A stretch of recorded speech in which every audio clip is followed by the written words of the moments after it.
Seorang ibu membagikan kejadian memilukan ketika anak balitanya mengalami kejang. Kejadian tersebut ia unggah melalui media sosialnya dan mendapat perhatian warganet.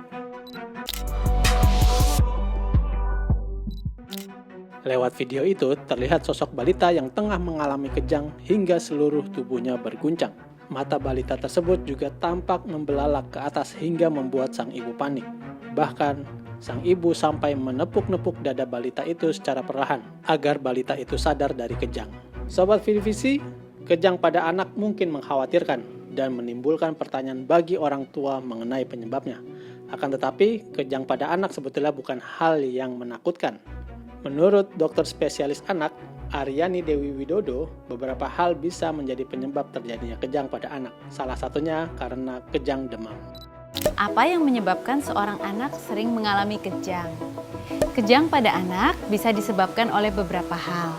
Bisa karena infeksi, terutama infeksi di susunan saraf pusat. Bisa juga karena gangguan elektrolit.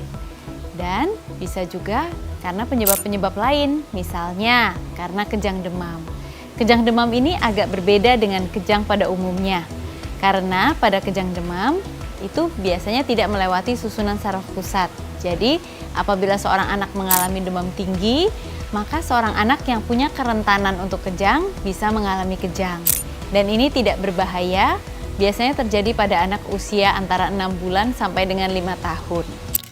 Kejang demam adalah kejang pada anak yang dipicu oleh demam, bukan kelainan di otak.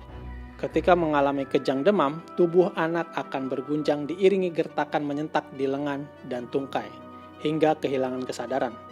Namun, jangan khawatir, kejang yang terjadi pada saat demam umumnya tidak berbahaya dan bukan merupakan gejala penyakit serius. Setelah beberapa menit, kejang demam yang dirasakan anak biasanya akan berhenti dengan sendirinya. Tapi perlu diingat, untuk melindungi anak dari cedera selama mengalami kejang, orang tua dapat melakukan beberapa hal berikut ini di rumah. Pertama, baringkan anak di lantai. Pada bayi, rebahkan di pangkuan dan jangan menahan tubuh anak. Kedua, miringkan posisi tubuh anak agar muntah atau air liur dapat keluar dari rongga mulut, serta mencegah lidah menyumbat saluran pernapasan. Ketiga, longgarkan pakaian anak dan jangan menaruh apapun pada mulut anak untuk mencegah tergigitnya lidah. Keempat, catat durasi terjadinya kejang anak dan perhatikan tingkah laku anak saat kejang. Beritahukan hal tersebut saat berkonsultasi ke dokter. Meskipun kejang anak umumnya tidak berbahaya dan hanya terjadi sebentar, segera hubungi dokter jika anak mengalami kejang demam untuk pertama kalinya.